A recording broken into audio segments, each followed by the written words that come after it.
여호와께서 아브라함에게 이르시되 너는 너의 고향과 친척과 아버지의 집을 떠나 내가 내게 보여줄 땅으로 가라. 내가 너로 큰 민족을 이루고 내게 복을 주어 내 이름을 창대하게 하리니 너는 복이 될지라. 너를 축복하는 자에게는 내가 복을 내리고 너를 저주하는 자에게는 내가 저주하리니 땅의 모든 족속이 너로 말미암아 복을 얻을 것이라 하신지라. 아멘. 네, 지난주부터 교회의 선교적인 그 정체성과 역할에 대한 부분을 이렇게 시작했습니다. 우리가 첫 번째 나눴던 단원이 뭐냐 하면 구원, 구속이라고 하는 것은 포괄적인 내용을 담고 있다는 것이었습니다. 그래서 구원받은 백성은 우리가 교회 안에서만이 구원받은 백성이 아니라 모든 삶의 영역에 있어서 구원받은 포괄적인 성격을 담고 있기 때문에 우리가 살아가는 모든 영역이 구원의 영역이 되어야 한다는 사실을 말씀을 드렸고요. 두 번째 단락이 이제 그렇게 구원받은 백성이 되기 위해서 우리는 우리 그리스도인들의 정체성이 필요하다. 정체성, 아이덴티티라고 하는 정체성이 필요하다는 것을 말씀을 드리는 겁니다. 왜냐하면 우리가 살아가는 삶의 방식에 있어서 우리는 성경의 이야기에 기초한 삶을 살아야 되기 때문입니다. 성경에 기초한 그게 신앙이거든요. 그래서 성경에서 말하는 하나님께서 말하시는 그런 성경적인 이해를 가지고 삶을 살아가는 게 신앙이지, 우리가 삶의 방식의 기초, 내가 기준이 되고 하나님은 우리에게 그것을 보태주고 또 소위 복을 더해줘서 우리가 원하고 기대하는 게 이루어지는 게 성경이 말하는 정체성이 아닙니다. 신앙은 하나님의 의중과 의도를 따라서 우리가 살아가는 삶의 방식들이 그런 정체성을 담고 있기 때문입니다. 그래서 우리가 이제 창세기 1장부터 살펴본 게 뭐냐면 1장과 2장에는 창조가 나오고 그 1장과 2장에서의 창조는 가장 샬롬이 있는, 평강이 있는 그런 창조가 되고, 그 다음에 3장에 넘어오면서 이제 타락이 되면서 인간이 죄로 말미암아 타락하게 돼서 하나님을 떠나게 돼서 인간은 더 이상 하나님을 찾거나 원하지도 않는 그런 삶이 됐고, 그래서 타락 이후에 살아가는 삶의 방식들은 다 대부분 자기가 원하는 대로 살아가게 된 거죠. 그래서 창세기 6장을 보면 노아의 홍수가 나오면서 사람의 죄악이 관영해지면서 사람의 생각하는 모든 것이 다 악함을 보시고, 그래서 결국은 하나님이 그 세상의 죄에 대한 심판을 하시죠. 심판하시죠. 그래서 물로 온 세상을 다 심판하게 되죠. 그러고 나서 노아를 통해서 또 새로운 길을 주시는데, 또 그들이 계속해서 죄악 가운데 살아가면서 11장에 가면 바벨탑 사건이 나오죠. 바벨탑 사건이 나오면서 여전히 그들은 자기들의 노력으로, 자기들의 열심으로 탑을 쌓아보자, 그리고 하늘에 다 가보자, 이런 계획을 가지고 있었지만 그것도 하나님 보시기에 악한 것이었죠. 그래서 하나님은 또 그들을 다 흩어버리셨어요. 이렇게 타락한 이후에 사람들의 죄악이 관영해지면서 하나님이 심판하고 또 심판했는데 계속 그들은 범죄 속에 살아가는 모습을 보게 된 거죠. 그러면 하나님께서 또 범죄하는 그들에게 대하여 하나님은 또다시 심판하셔야 되는 일인데, 하나님 이렇게 죄악으로 관영한 상태에 계속 심판해도 해결점이 주어지지 않는 거죠. 그래서 하나님은 계속 심판으로 이어갈 건지 다른 대안을 제시할 건지 그것에 대한 선택을 하시게 되는데, 그러면서 창세기 12장에 넘어가면 이제 하나님은 그들을 심판하기보다는 구속하기로, 구원하기로 결정을 하십니다. 구속하기로, 그들을 구원해내기로. 그런데 하나님이 그들을 구원해내는 데 있어서 어떻게 구원해낼 거냐라는 거죠. 어떻게 구원해낼 거냐. 그래서 그들을 구원하는 데 있어서 가장 샘플로 제시했던 게 뭐냐면, 하나님께서 아브라함을 불러서 말씀하시죠. 내가 너를 복주고 그리고 너를 통해서 모든 민족이 복을 받게 되는 하나의 청사진을 제시하는 거죠. 이게 하나님께서 말하시는 구원의 길, 구원의 축복, 이게 가장 하나님이 보실 때 아름다운 길인 것을 아브라함이라고 하는 한 사람을 선택하고 그 후손을 통해서, 이스라엘을 통해서 샘플되는 나라를 세우기를 원하셨다는 거죠. 그래서 구원하기로 작정하신 거죠.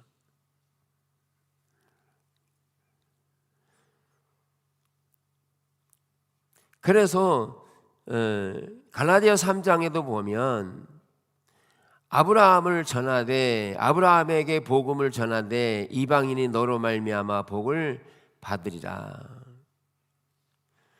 3장 28절에도 너희가 그리스도의 것이면 곧 아브라함의 자손이요 약속대로 유업을 이을 자니라 라고 말함으로써, 아브라함은 하나님께서 아브라함과 이스라엘을 민족을 통하여 열방을 구원 얻게 하시는 하나의 샘플되는 아브라함, 또 이스라엘을 만들기를 원하셨다는 거죠.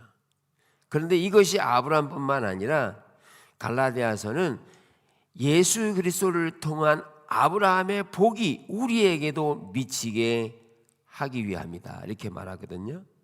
그러면 아브라함의 후손인 우리들에게 있어서도 아브라함에게 주어진 복이 우리에게도 복이 된다는 사실을 기억할 수 있습니다. 이게 그리스도를 통해서, 그리스도 안에서 이루어질 것을 말하고 있죠. 그러면 지난주에 나눴던 것처럼 아브라함은 하나님께서 갈대아 우르에 살고 있는 고향 친척 아버지의 집을 떠나서 하나님께서 지시하는 땅으로 가라고 말씀하시죠. 그리고 아브라함을 불러내시죠. 이게 하나님의 선택입니다. 그래서 아브라함을 불러내서 하나님께서 원하시는, 즉 하나님께서 그 아브라함을 하나님 보시기에 선한 아브라함으로 만들기로 하신 거죠. 그래서 살펴본 것처럼 아브라함을 불러내서 25년 동안 하나님이 다루시고 빚으시는 과정을 겪게 하시죠.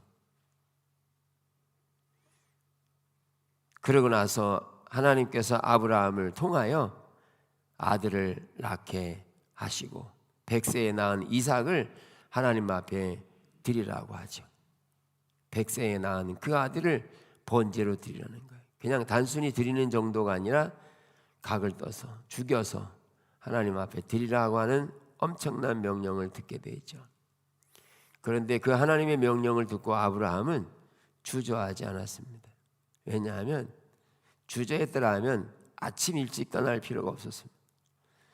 근데 그 다음날 아침에 일찍 출발해서 하나님 말씀하신 곳으로 가서 그 아들을 잡고 번제로 드린 거지. 근데 왜 이게 가능했느냐? 아브라함은 신약에 아브라함을 어떻게 말했냐면, 하나님은 어떤 분임을 알았냐면, 아브라함이 이삭을 번제로 드려서 죄가 될지라도 그 죄 가운데서 하나님이 다시 살리실 하나님을 믿었다는 거예요. 아브라함이. 그러니까 아브라함은 그렇게 아브라함이 하나님의 복이 되는, 그래서 하나님이 아브라함을 부르신 목적은 아브라함이 믿음의 조상이 되도록 하나님이 청사진을 제시한 거죠. 그럼 아브라함은 결국 우리들에게 있어서 하나님의 모델인 거예요. 그럼 아브라함의 복은 우리에게도 미치기 때문에 그런 점에서 우리는 아브라함이 복이 되는 데 있어서 그런 아들을 들이되 그 죽은 자 제 가운데서도 그 아들을 살리실 것을 믿는, 우리는 여기에서 중요한 게 뭐냐면 하나님께서 아브라함에게 그렇게 복을 주셨잖아요. 그런데 하나님께서 아브라함에게 복을 주실 때 아브라함에게 복은 자동적이지 않았다는 거예요. 자동적이거나 기계적으로 주어진 게 아니라는 거예요. 그래서 하나님께서 아브라함을 불렀을 때 갈대 우리 너는 떠나라라고 말할 때 갈대 우리에 그냥 있으면서 자기가 원하는 대로 살면서 복이 된 게 아니고, 하나님은 갈대 우리를 떠날 때 떠나라고 할 때 떠나고 25년 동안 빚으심을 통해서 다루어졌거든요. 그래서 아브라함에게 있어서 복은 자동적이지 않았다는 거죠. 그래서 여기서 뭐가 나오느냐 하면 아브라함은 믿음과 순종을 통해서 하나님의 복을 받게 됩니다. 자동적이지 않아요. 우리가 많은 경우에 신앙생활을 자동적으로 여기는 경향들이 있어요. 오늘 하나님께서 은혜를 주셨는데 하나님께서 너에게 복을 주실 거야. 근데 우리는 아무것도 하지 않고 하나님 그냥 복 주실 줄 알아요. 착각입니다. 하나님의 복은 아브라함을 통해 주세요. 그냥 주어지는 게 아니에요. 유업을 주시더라도 하나님께서 아브라함을 통해 주세요. 근데 여기에 아브라함이 믿음과 순종으로 나아갔다고 했잖아요. 근데 이게 자동적이지 않다고 그랬잖아요. 그러면 여기에 뭐가 필요하냐면 하나님께서 복을 주시겠다고 하는 말에 의도와 목적이 포함되어 있다는 거예요. 예, 하나님께서 그에게 복을 주시겠다고 하는 말에 의미와 목적이 포함되어 있다는 거예요. 그러면 하나님이 복을 주신다는 목적과 의미가 무엇인지를 알아야 그 말에 순종을 하죠. 그러려면 하나님과의 친밀한 관계로 가지 않으면 하나님의 의중과 의도를 모릅니다. 모르게 돼 있어요. 그래서 신앙생활을 잘못합니다. 그래서 어떻게 하느냐 하면 믿음과 순종을 우리의 열심과 노력으로 우리의 생각을 따라 하려고 합니다. 이렇게 하면 믿음이 되겠지, 이렇게 열심히 하면, 이렇게 저렇게 하면 되겠지, 이런 이해를 가지고 있어요. 그런데 성경은 그렇게 말하지 않고 하나님께서 그에게 말씀하실 때 그 말씀은 하나님의 의도와 목적을 가지고 있기 때문에 그 목적과 의도를 따라 순종할 때 아브라함에게 복이 되는 거라는 거예요.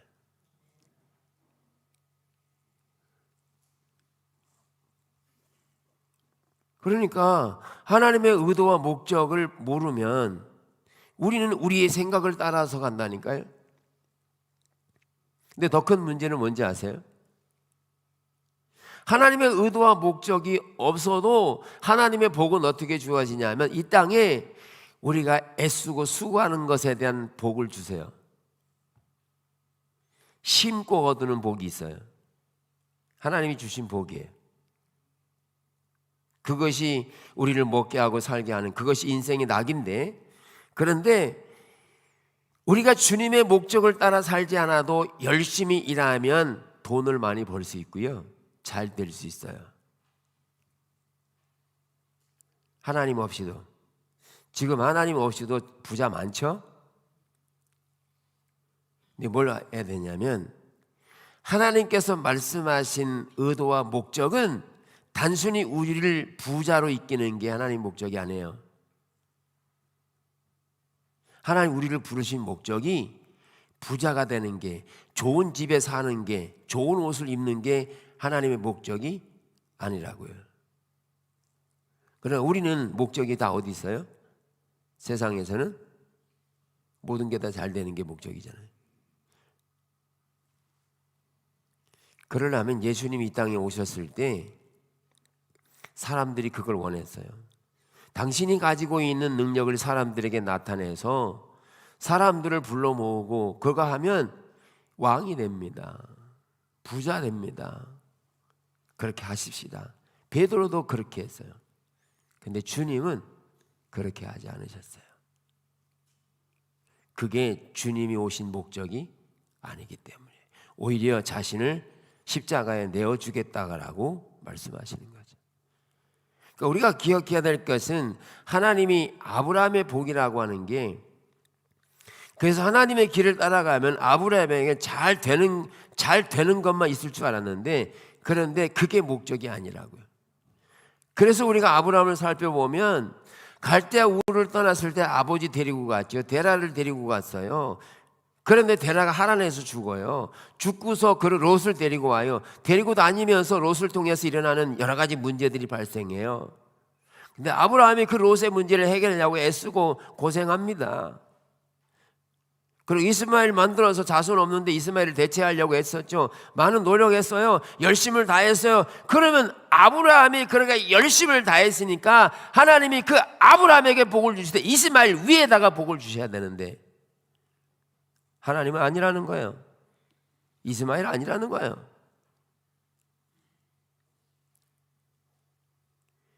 이 나이가 들어가면서 이제는 아이를 낳을 수 있는 경수가 끊어지고 다 한 거예요.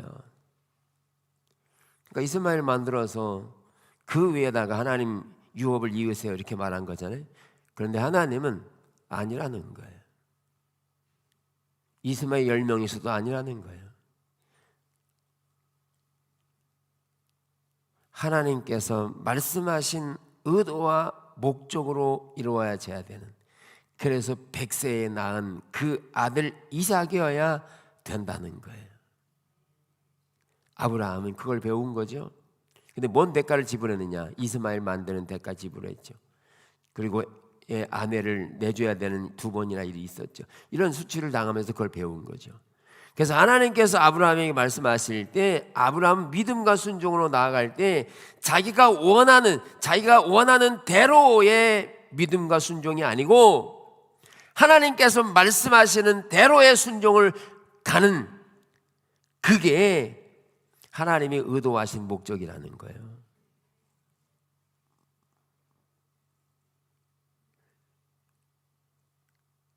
그러니까 우리가 잘못하면 우리 신앙생활을 우리의 노력과 열심으로 이해하려고 하는 경향들이 있어요. 하나님이 의도하신 목적을 알아야 합니다. 하나님이 의도하신 목적.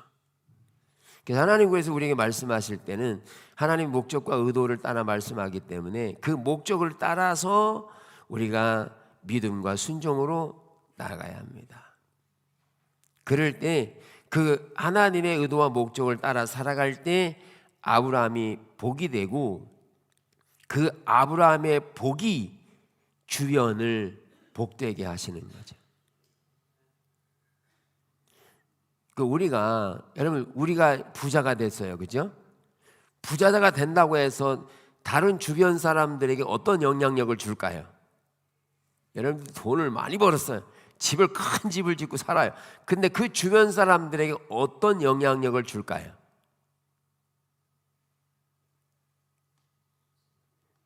나 잘 되면 되죠.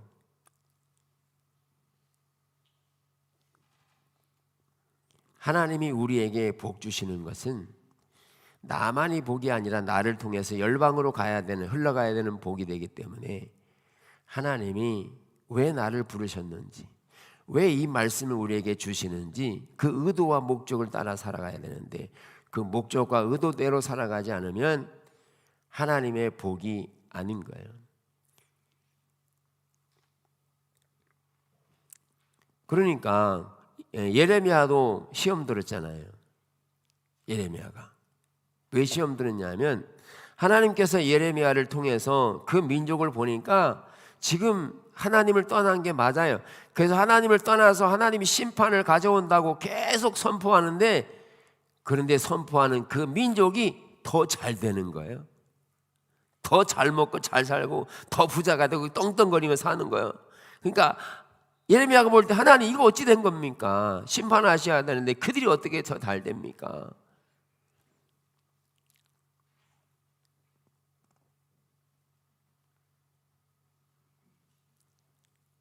그래서 하나님 없이 많은 재물이 복이 아니고요, 하나님이 복이십니다.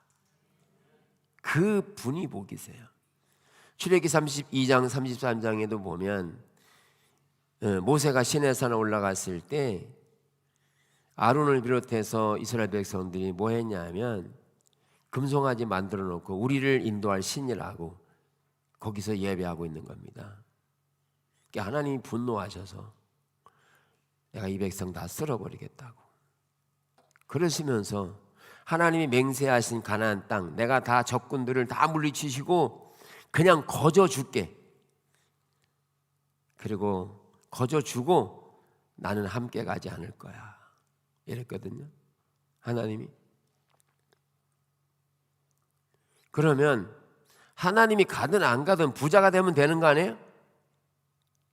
할렐루야. 우리가 원하는 것 부자가 되는 거잖아요. 모세는 그 질문에 대해 하나님 그렇게 하시면 우리를 광야에 내버려 두세요. 거기 안 들어갈게요. 광야가 어떤 곳인데요? 모래바람 불죠. 온도차가 밤에는 춥죠. 낮에는 덥죠. 먹을 것도 심을 것도 없죠. 태양볕은 뜨겁죠. 그런 곳에서 살겠다는 거예요. 여러분 그거 원하세요? 잘 원하지 않죠? 모세가 그런 거예요. 하나님이 같이 안 가시라 그러든 우리를 거기 보내지 마세요. 가나안 땅은 어떤 땅인데요? 포도송이를 둘이서 메고 다녀야 되는 그렇게 풍요로운 곳에 우리를 보내지 마세요. 하나님이 없는 복은 우리에게 의미가 없습니다. 모세가 그랬죠. 그래서 아브라함이 복이 되려면 아브라함이 먼저 그런 정체성을 가진 성경의 기초한 하나님이 통치하시는 한 사람이 돼야 하는 거예요. 그 한 사람이.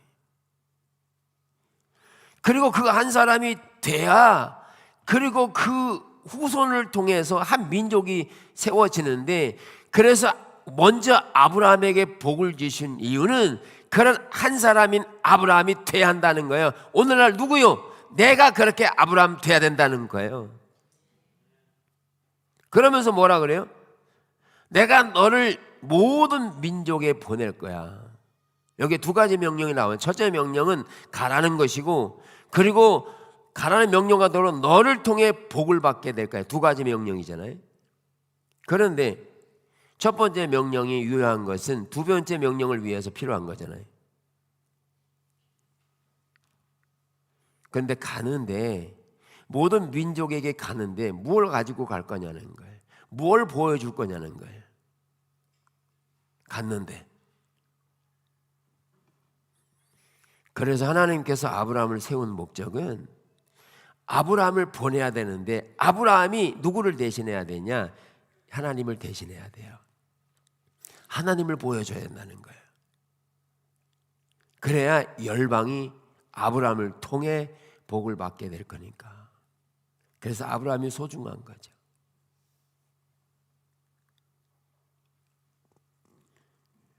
그래서 아브라함의 복은 그렇게 개인적으로 소중할 뿐만 아니라 통로로 이어져서 열방이 복을 받게 하는 것이어서,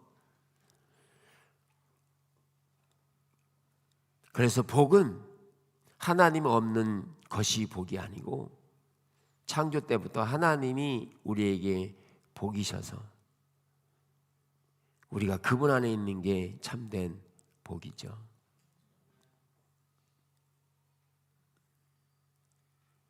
근데 성경에는 하나님이 우리에게 복이라고 말할 때 우리가 누리고 채워주시고 등 다양한 물질적인 요소들을 하나님이 포함합니다. 이런 모든 것들을 주셨어요. 창조 때 보면 아담에게 하나님이 창조한 모든 것들을 다 주셨잖아요. 다 주신 거 맞아요. 복 맞아요. 그런데 여기가 우리 이해해야 될 것은 이런 물질적인 요소들이 우리에게 저주가 아니라 복이라는 사실을 먼저 기억하셔야 합니다. 물질적인 요소들은 우리에게 필요로 주신 하나님의 복이라는 거예요. 근데 이 물질적인 복은 물질적인 요소로만이 작동되는 게 아니라 그것을 사용하는 그들을 위해 주었다는 거죠. 그들을 위해 준 거예요. 그러니까 그 백성들, 사람들을 위해서 물질을 주신 거라는 거예요. 그러니까 물질은 결국 사람들을 유익하게 하는 거잖아요. 그런데 이 물질적인 요소들이 뒤바뀌면 안 되는 거죠. 물질을 위해 사람이 존재하는 건 아니에요. 그런데 이 물질적인 요소들을 하나님이 축복으로 주신 거예요. 예, 전도서 3장을 보아도 이것으로 낙을 누리는 게 사람들의 복이라고 그랬어요. 그 복이에요. 그러면 이것을 소유한 자들만의 복이냐, 물질적인 요소를 얻어서 얻은 것만이 복이냐, 아니면 그 물질적인 소유를 얻지 못하면 저주냐, 가난하면 저주고 복을 이렇게 많이 물질적인 요소를 받으면 복으로 이해하느냐라는 거죠. 이 개념이. 우리는 그런 이해가 있는 거죠. 가난하고 없으면 하나님의 저주를 받은, 하나님 나를 사랑하지 않는 것처럼 이해하는데, 그런데 이 두 가지 요소, 얻는 것과 얻지 못하는 것에 대한 이해를 잘해야 되는 것은 성경으로 보면 하나님이 누리게도 하셨지만 풍요롭게도 하셨지만, 그러나 성경의 사람들은 가난한 사람들도 많았다는 거예요. 대표적으로 예수님이 가난하셨어요. 예수님은요, 자기 머리 둘 곳이 없는, 집 한 채 없는 분이셨어요. 추구하지도 않고요. 빗대어서 이렇게 말하죠. 저 참새도 집 있지 않냐. 새끼니 낳기 위한 집이긴 하지만 집이 있지 않냐. 나는 머리 둘 곳이 없다. 바울요, 복음을 그렇게 전하며 주의 뜻을 따라 살아갔던 바울은요, 처절하게 가난했고요, 이 중 두 가지 직업을 가져야 했고요, 그리고 매 맞는 일, 번변한 일이고요, 감옥에 갇히는 일, 수치와 모욕을 당하는 일은요 자주 있었고요. 그러면 바울은 복이 없냐? 베드로요, 주님을 믿고 주님 따랐더니 복이 될 줄 알아서 많은 재물을 얻을 줄 알았더니, 베드로가 주님 따르고 나와서 얻은 게 뭐예요? 제자들은 배고파서 길 지나다가 밀리삭을 잘라서 비벼 먹고 그랬다니까요. 세금이 없어서 물고기 여러 가지 세금 내고. 베드로 그렇게 살았어요. 그러면 복이 없는 사람이냐? 하나님이 어떤 사람에게는 부유를 주시고 어떤 사람은 가난하게 하는 일을 할 수 있어요. 그런데 물질적인 요소로만 우리가 복을 이해하는 게 아니고, 하나님이 복이셔서, 하나님이 복되셔서 그 복되신 하나님이 바울과 함께 할 때 그 복은 가난함의, 부함의 요소를 초월합니다. 그걸 초월해요. 우리가 지금 정체성 배우는 거예요. 우리가 실제로 살아가면서 가난할 때 기뻐요, 안 기뻐요? 가난하면 내일 먹을 거리 없어가지고 쌀 한 박지 없어가지고 이렇게 살면 그날 저녁에 걱정하고 염려 빠지고, 내 인생이 뭐야, 이러잖아요. 아닌 것처럼 쌩까지 마시고. 저도 그랬다니까요. 그러면 그 가난이 저주냐? 그러니까 복에 대한 이해를 잘못하고 있는 거라는 거죠. 예. 건강하면 축복이고 병들면 저주입니까? 주님은 병든 자를 일으켜 세우십니다. 고치시도 하세요. 우리가 기할 게 아니라 그분이 복이라니까요. 우리는 어떤 이해를 가지고 있느냐면 세상적인 이해를 가지고 있어서 그 물질적인 요소를 얻으면 평안한 것 같고, 그것이 없으면 불안해하고 초조하고 복이 없는 것처럼, 그것이 교회 와서도 예배 드릴 때 부자 옆에 앉으면 괜히 그냥 주눅 들고, 여러분 그거 다 하나님의 나라의 가치관 아닙니다. 하나님의 가치관, 복은 하나님이 복이세요. 그래서 잠언 전도서가의 기도 제목이 하나님 나로 부여하게 하지 마세요. 나는 너무 가난하게 하지 마세요. 내가 오늘 하나님 모를까 봐 걱정이에요.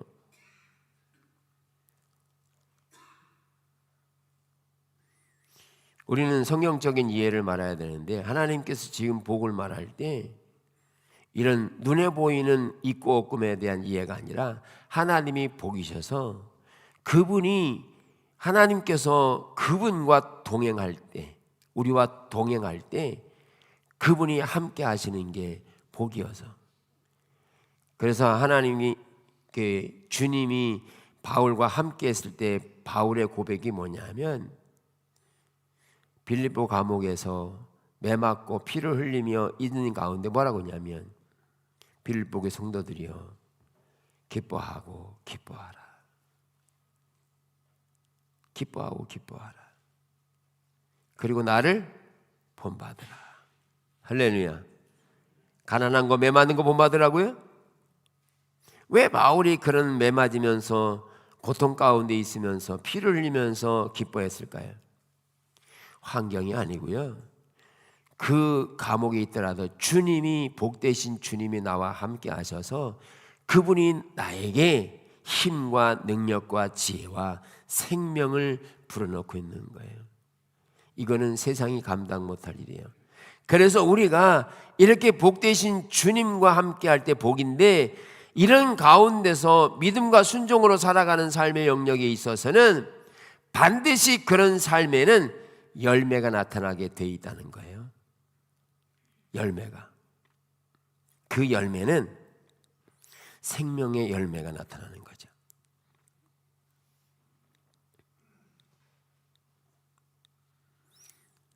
여러분, 신앙생활 잘하는지 못하는지 스스로 점검해 보기 원하세요?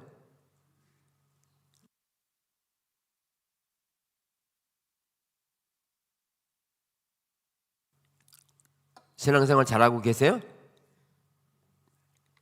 잘하고 계세요?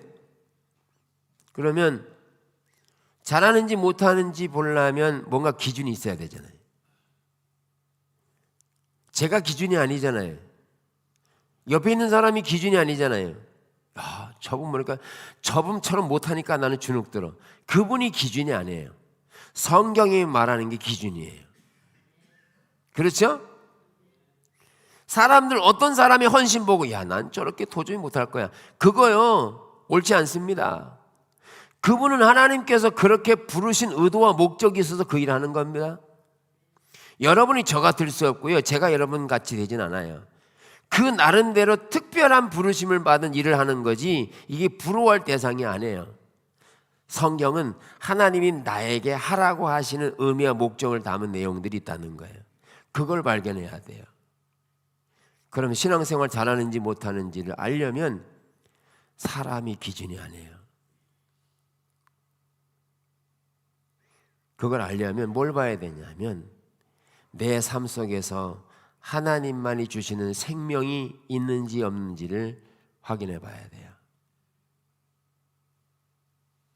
즉, 나에게 원망과 불평하는 사람들을 내가 어떻게 대하고 있는지, 가난할 때 나는 어떤 생각을 가지고 생각하고 말하고 행동하는지, 그거 보면요 내가 신앙을 잘하는지 못하는지 금방 드러납니다.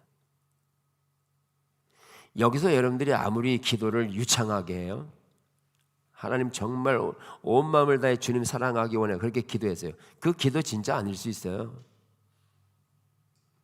거짓일 수 있어요. 뭘로 증명하느냐? 기도의 소리가 아니라 그 기도 소리를 하고 나서의 삶 속에서 정말 주님을 사랑하기 원하는데 그렇게 방해하는 요소들이 제거된다 할지라도 그래도 주님만을 사랑한다고 고백할 수 있는 것은 실제적인 삶의 영역에서의 고백입니다. 여러분, 신앙은 형식이 아니에요. 여러분, 여기서 365일 동안 예배를 드려도요, 삶 속에서 그렇게 진실하게 주님을 사랑하는 기도한 대로 살지 않으면요, 거짓말입니다. 거짓이 돼요. 그러면 내 삶 속에서 내가 신앙생활 잘하고 있는지 못하고 있는지를 보면 이해되시죠?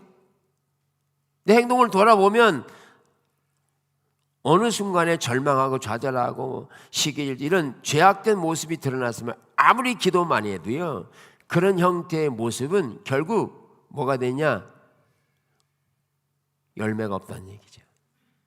그러면 신앙생활은 아니라는 거예요. 성경이 말하는 신앙생활은 아니라는 거예요. 그 신앙생활은 참된 신앙생활이 아니라 내가 만들어낸 신이라는 거죠. 내가 만들어낸 신. 요새는 신을 막 만들어내요. 이제 드라마에도 그런 내용 많아요. 막 문제를 만나잖아요. 그러면 하나님, 부처님 막 다 찾아. 있는 신은 다 찾아. 그래서 뭐 하달라는 거예요? 자기 문제 도와달라는 거지. 그건 자기가 만들어내는 신이에요.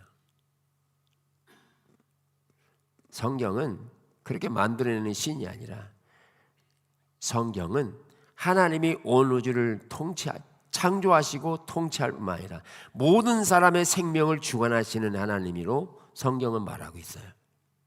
이게 신앙이에요. 그분을 믿는 거예요.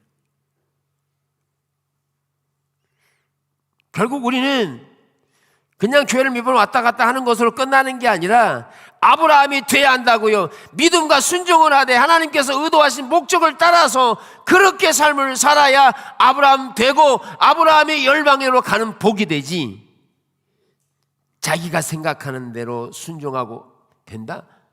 그거는 참된 신앙이 아니고요, 열매도 없습니다. 대표적인 예가 우리가 많이 살펴보았지만 이사야 시대잖아요. 이사야 시대에 얼마나 많은 제사와 번제물이 드려졌어요. 기도가 많이 드려졌어요. 수없이 기도했죠.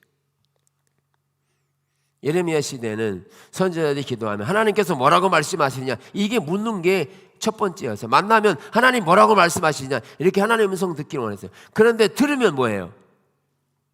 하나님의 음성을 들으면 자기의 삶을 고치고 하나님의 의도와 목적을 따라 살아야 되는데 듣기만 원하는 거죠. 이사야 시대에 뭐였는데요? 수없이 많은 제사를 드리고 헌물을 드리고 헌신했지만 뭐가 문제였죠? 성전에서는 그렇게 했을지 모르지만 삶의 영역에 있어서는 하나님의 의도와 목적대로 살지 않았죠. 한 가지 예를 들면 재판을 하더라도 부자가 와서 돈 쥐어지면 재판을 불리하게 만드는 거죠. 가난한 자는 돈 줄 게 없으니까 가난한 자가 더 소외되고 재판을 억울하게 만들고 그런 일들을 하나님 보신 거죠. 그러고 나서 뭐 했냐? 와서 예배를 드린 거예요. 제사를 드린 거예요. 그러니까 하나님 보실 때 그럼 어떻게 보시겠어요? 그래서 이 가증한 자식들이라고 그런 거지. 이게 오늘날 우리가 갖고 있는 심각한 문제를 지금 보여주고 있는 거예요. 이 시대 왜 그러냐?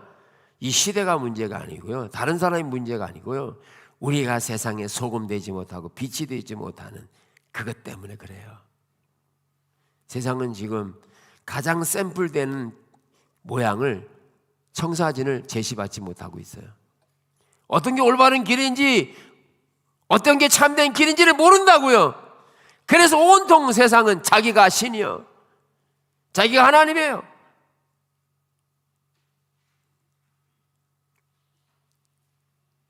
우리 그리스도인들이 정체성 다시 회복해야 합니다.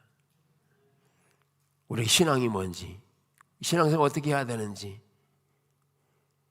그래서 우리 교회가 부름받은 게 그겁니다. 선교적인 백성을 어떻게 살아가야 될지. 근데 소금이 소금끼리 모여 있어. 소금의 역할은 뭔데요? 썩어져 가는 그곳에 가서 썩어질 수 있는 환경에서 썩어지지 않도록 만드는 거고요. 어두운 가운데 있는 사람들을 빛 가운데로 인도하는 게 빛이에요. 근데 그게 다 사라져 버렸어. 그러니까 이 시대의 문화는 어떻게 해요? 세상의 문화가 되는 거죠. 우리가 회개해야 합니다. 누구를 탓할 게 아니라. 그래서 하나님이 약속이 뭐냐면 너희가 나와 함께하면 함께 하실 거다. 너희가 나를 또 버리면 하나님도 버리실 거라. 결국 우리가 하나님을 버린 거, 등을 돌려버린 거죠. 등을 돌려버려. 하나님이 우리에게 등을 돌려서 우리 안에서 하나님이 주시는 생명이 나타나지 않는 거죠. 그러니까 교회는 세상에 뭐가 돼요? 짓밟히는 거죠. 그래도 어떠한 객소리도 못하는, 오히려 교회가 혐오 시설 취급받는, 선한 능력을 잃어버린, 교회로서의 소명을 잃어버린 거죠.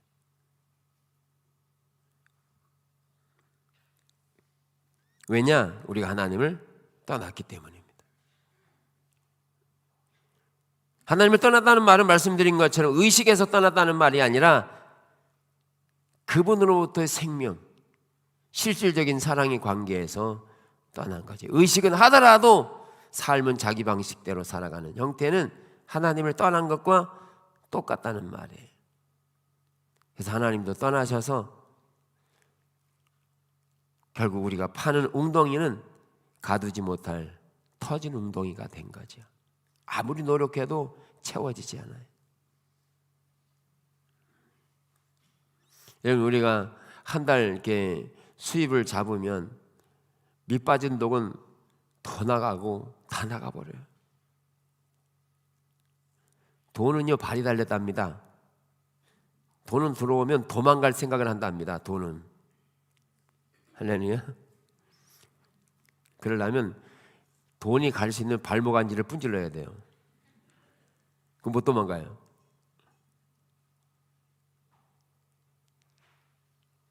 예.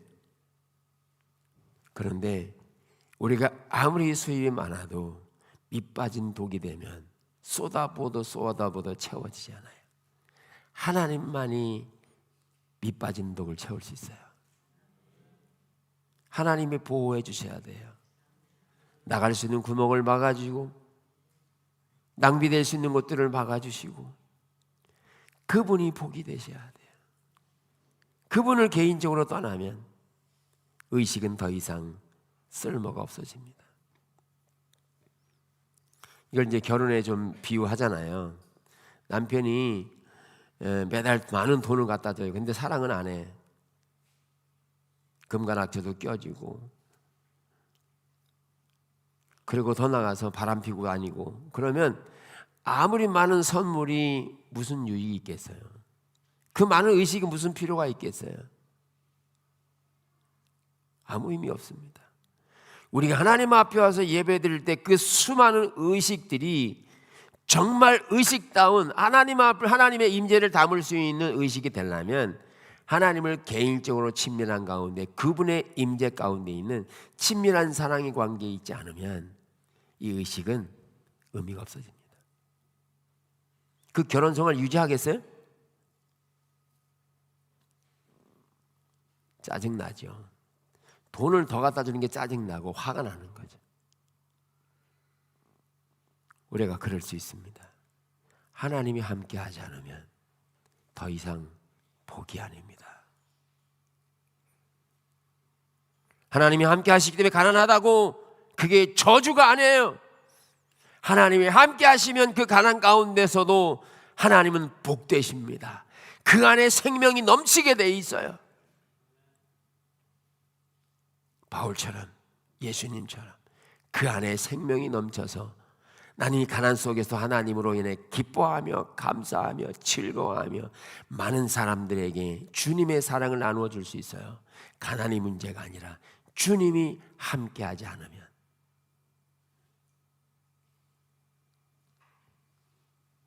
우리는 의식은 의미가 없어집니다.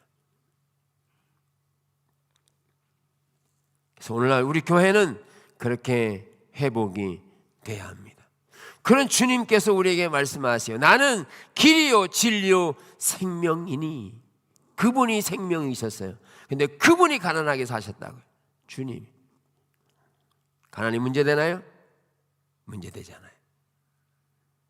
주님이 함께 하시면 그게 복된 거예요. 가난이 저주냐? 저주가 아니에요. 풍요로움이 복이냐? 그것만 가지고 몰라요. 주님이 함께 하시느냐, 함께 하지 않느냐가 중요한 의미를 가지고 있다는 거예요. 그래서 이런 정체성을 가지고 배우셔야 되고요. 그런 삶 속에서 정체성을 가지고 삶을 살아내야 하는 거예요. 그 정체성이 성경적인 정체성이 아닌 걸 가지고 살아가면 우리는 열매도 없지만 성경이 말하는 복은 안 되고 우리는 어떠한 영향력도 갖지 못하기 때문에 교회는 계속 퇴락하게 될 거예요. 그런 점에서 우리가 가르치고 그렇게 잘 자라나게 되기를 주님의 이름으로 축복합니다. 그게 복된 겁니다. 어느 곳에 있든지.